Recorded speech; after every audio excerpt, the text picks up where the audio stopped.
Welcome to the Mindset Podcast, episode 7. Episode 7. Today, we're going to talk a little bit about accountability, taking ownership, and how struggle helps with masculine development. Yes. You want to start off? What do you want to touch on first? Let's see. I think taking accountability, Okay. I think, for your life is probably where it should start.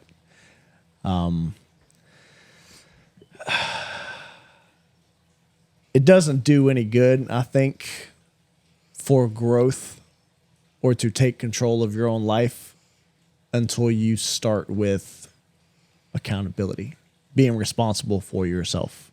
Mm-hmm. And I think too much of society today, across the board, it incentivizes pushing off. It's not your fault. It's not your fault. It's somebody else. Mm-hmm. Somebody or something else has led you to this. And though there may be things that have happened to you that are out of your control to some extent, I think a lot of what society pushes is it's not your fault. Yeah. Then if it's not your fault, it can never be your fault. So then anything that happens, you can blame somebody. Mm-hmm. And I think pointing the finger is the easiest way to fall into a rut, and it's a surefire way to never grow and develop into something better. Yeah, so I think as far as the accountability issue goes, and I've talked about this on a previous episode, that nobody is going to look out for your best interest better than you are. Mm-hmm.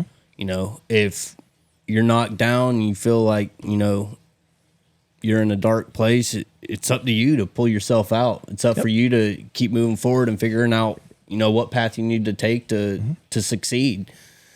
And at the end of the day, you know, you'll have encouragement from certain people and everything, but they, in all honesty, they're more worried about themselves than they are you. Mm-hmm. You know, so it's up to you to really make those strides to be a better person, or, you know, figure out how to be successful in life and all that. And then,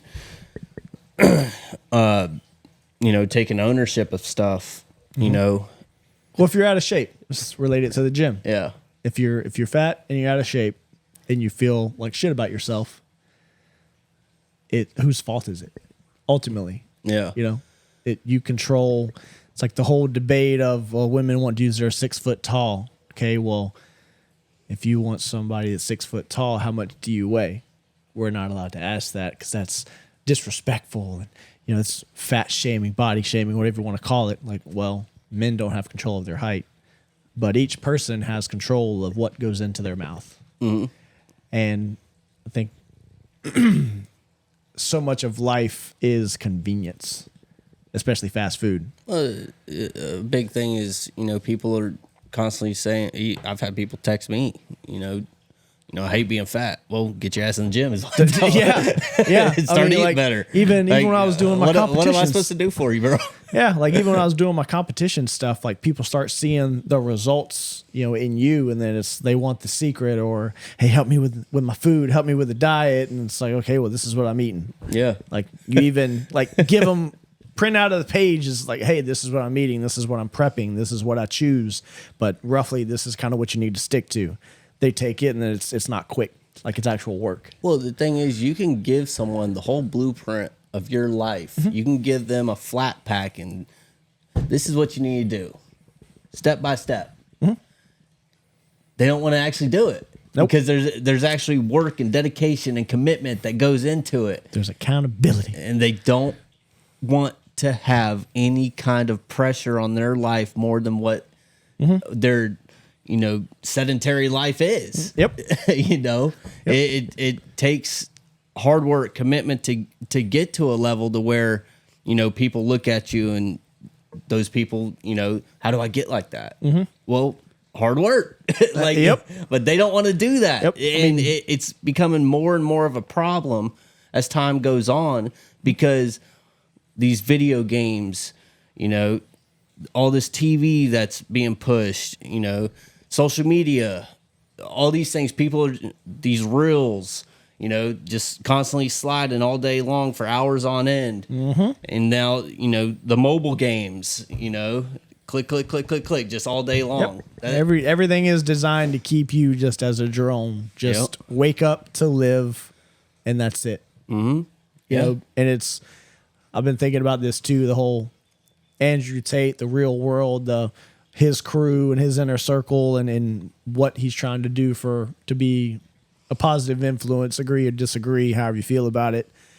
And it's like, he broke it down talking about the real world, and it's like, how much money are you going to spend eating out during the week? Okay, versus you get a membership, pay $50 a month. You have access to real millionaires, to real people that have done it. And it's like, if you want something you've never had, you have to do things you've never done. Right. If you don't know how to make money, well, what better way to figure out than to talk to people that are making money? Oh, yeah. And, it may be a scam. It may not be. I don't have a membership, so I wouldn't personally know. I do have a membership. What do you think so far? Like, there's a lot of information, and the biggest thing about it is the community, how supportive the community is of other men, and they want other men to succeed.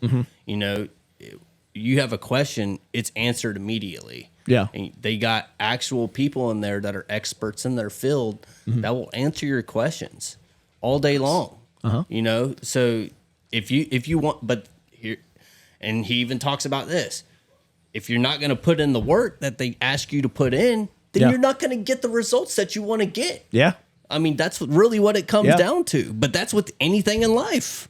Working out, being on a good diet. I mean, and Tate's even talked about, like, everything as a man in life is rented.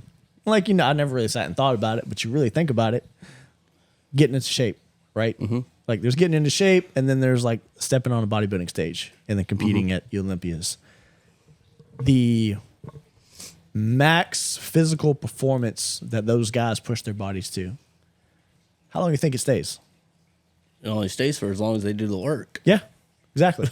So you can be, let's take Phil Heath, for example, 7-time Mr. Olympia, reigning for a long time, one of the greatest ever. He just didn't wake up one day and he was like that.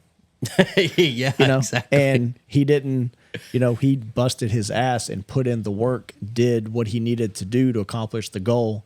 And especially once you're at the top, you have to work even harder to stay at the top, because so many people that make it to the top of whatever sport, whatever field they're in, once they get there, sometimes they lose the hunger. And they, UFC is a big thing. These guys in UFC win the belt, and then the hunger's gone. And they don't fight the same. Or it's like, we've seen it with Conor McGregor. He just came into so much money because he was the golden boy of the UFC. And Dana White was paying him more than all the other UFC fighters. And then next thing you know, he creates his own whiskey. All this stuff. He's worth hundreds of millions of dollars now. Dude's completely fell off. Now it's not the it's not the struggle anymore. Now he's kind of made it. Now it's okay. Now it's time to enjoy life. It was a good, great Cinderella story for him. He came from absolutely nothing, living on welfare. And with the girl that he came up with too. Good for him. That he got to this point. But dude, stop fighting, bro. It's done for you, dude. You don't have that hunger anymore. Still, I mean, he was one of the greatest to ever did it, man. Unconventional strikers. Conor. He was such an explosive. Good stance was awkward. Angles he would attack from, people weren't ready for. Just his fight IQ was There's actually incredible. A video you should look up. You may have seen it before. There's like a slow motion video of like several fights in his early career, where it shows how he absorbed like the visual presence of how this person was punching him. This is over several fights. And how he was able to change how his body moved over time throughout the fight and change the angles, like you were saying, of his punches to catch that open spot. And they do it in like slow motion, so you can actually see like how it's calculating in his brain and how his eyes are moving, and it's just wild. Like you don't really see that from fighters ever. And this guy had it like calculated to a science. Like you can tell the guy's smart, like extremely intelligent. You know, to be able to do that, like in the middle of a fight, just change how you do everything to aid to how that guy's fighting you, and like completely change your whole entire angle of everything you're doing, and change how you're moving your body to how he's punching. And I don't know, it's just spectacular to watch. Yeah. But you also talked about something else that we can segue into came from nothing, the struggle. Like in America in 2023, we are super blessed to have access to the things we have access to, the abundance of things we have access to. So many people want the get rich quick scheme. Oh yeah. and more so on the man side of the internet. Nobody wants to struggle. Nobody wants to do it the hard way. Nobody wants to put in the work. Nope. You know, it's struggle, I think, molds you and shapes you. You know, diamonds are created from pressure. You know, they always say that quote that's out there. It's like people who are born into having everything don't appreciate anything. Right. But people who struggle and come from nothing understand what it takes to get there, build the skills and the resilience to weather the tough times, and I think are smart and move different once they've attained, you know, success. Or I think they, like, once they've attained that level of success coming from nothing, I think they know how to treat other people better too. Yeah. Because they typically won't forget where they come from. Now you have some people that stray away from that, but no, it's definitely crazy to see the difference in somebody that was born with a golden spoon up their ass versus somebody that wasn't, and how they move through life. Which actually, you know, one of the greatest examples of somebody, I don't really know like his backstory as far as like what he came from or anything like that, but like Keanu Reeves, like he's known to be like a really good person. better be careful how you talk about John Wick. No, I've never watched a single one of those. What? It's because I don't like Keanu Reeves as an actor. What? I think he's a terrible actor. He kills like 10,000 people, man. God. He's a terrible actor, dude. He's the worst actor ever. But I like him as a person because he is a good dude. Like, he doesn't buy any fancy stuff. He wears basically white t-shirts. Donates most of his money. Yeah, exactly. Yep. So, I mean, he's a good ass dude, but that's a guy that's, you know, made it. Like I said, I don't know where he came from. He could have been born into money, may have not been. I'm not sure. I think his parents were actors. Were they? I want to say, but he had a rough upbringing, and he had like his life story is pretty tragic. I know that much. I don't know all the details, but for the type of person he is, how he lives his life, and what he came from is pretty miraculous. Yeah. Like for what he went through. You don't see people that make it to the status that he's made it and are really like good, grounded people, hearted people that just do anything for anybody, basically. Yeah, he rides the bus and all kind of stuff. Yeah, and it's crazy. Like he's a great actor, but his passion is Since when? huh? Since Point Break, man. What? God, Johnny Utah? What? Man, you Dude, I've got so much hate for saying it over give the him years. some. He needs it. Jesus. You know he didn't take really any of his money from the Matrix movies? Really? He donated pretty much everything that he made. Yeah. Wow. Yeah. Damn. Yeah. Which I will say that's Better put some respect probably on his the name. only That's better. movie that he was halfway decent in. He was good. He was good. In what? The Matrix, man. That's about I it. didn't like the fourth one, to be honest. What was that? The Reloaded? Yeah, when Trinity was the main character. And it was like about their love connection. Is that the one where they're like underground?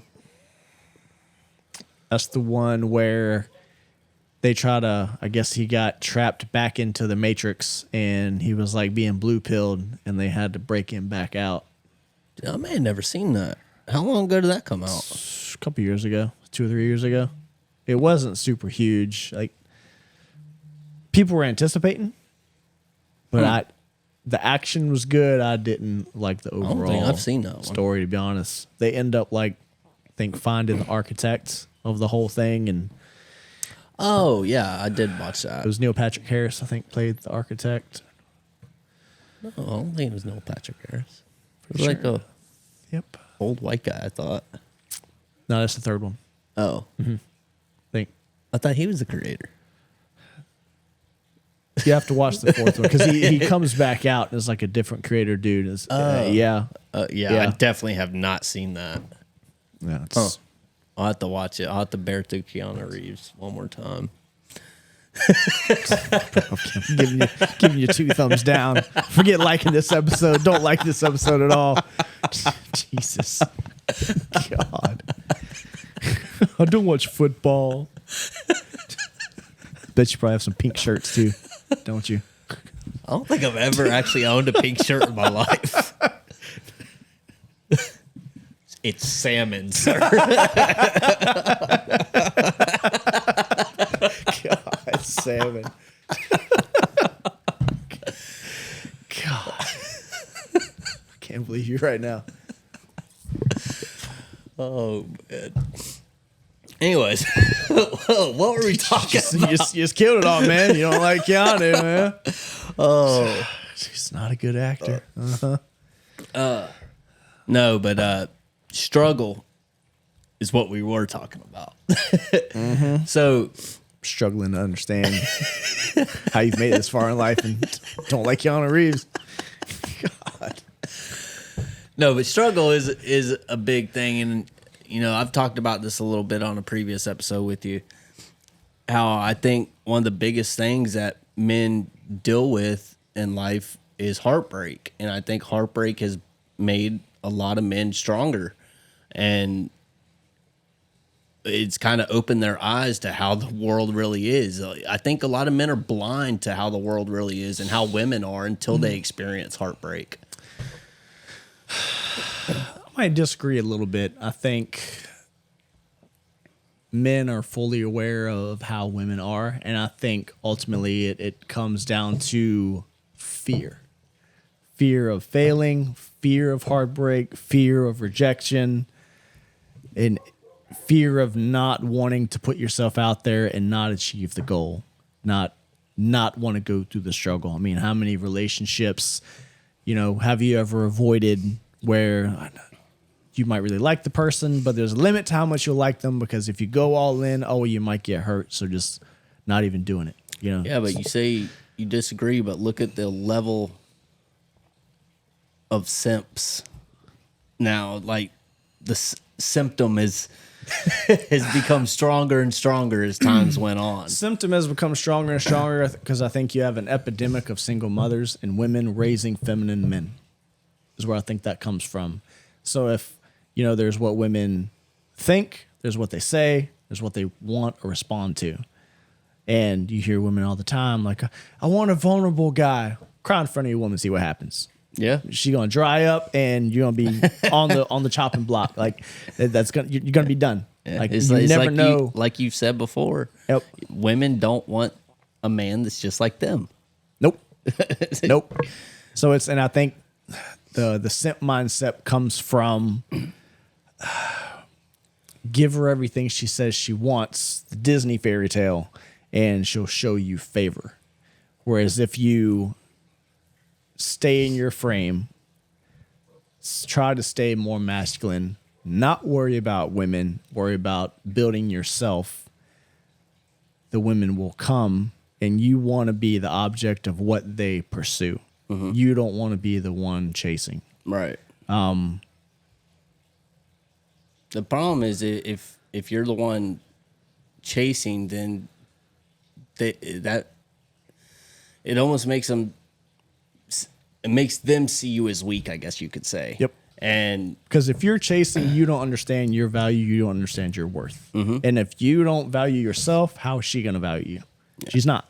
I think a big problem is the fact that it's in our animalistic nature as men to want a woman by our side because we want that that balance in our life. It seems like, when we're single men, we're more like crazy and outgoing and things like that, and want to get in fights and stuff like that. But then you have a woman by your side, it kind of tempers down. It kind of makes you, I guess you could say, settle down. You want to be. You want somebody to compliment you. Yeah. And you want a softness to offset your edginess. Mm-hmm. And these days, a lot of women are edgy like men. You have women who have more masculine energy than feminine energy. So it's like you had a masculine dude, a masculine woman. They're going to butt heads. Like, you can't have two CEOs. Like, this whole, like, men and women are equal thing. Like, it sounds nice, but it's not true. I mean, you always have to have somebody that makes the decision, somebody that leads, and somebody that follows. Yeah. And it's such a bad thing these days to say submit to your husband or submit to your man or serve your man. Like, those words are so frowned upon these days. But it's like, if you have any woman that leads the relationship, they hate making decisions. They don't want to feel the pressure of it. They want you to make the decision, and they should trust you enough to let you lead and follow you. Mm-hmm.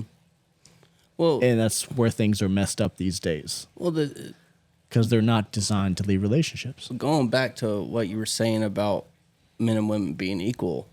So working in warehousing for so long, as far as like order selectors, order pickers, whatever you want to call them, but you'll have men and women both doing the job, but then you'll notice how the women won't stay in that job class for very long before they move to an office job or move to a cleanup job or something like that. But then the men, they'll stay in that shit till the day they retire. Not all of them, but men will last longer in those jobs because they're built for it. Women are not built to do labor jobs. I'm sorry, but that's just how it is. They should be at a desk if they do have a job. Be indoors in AC.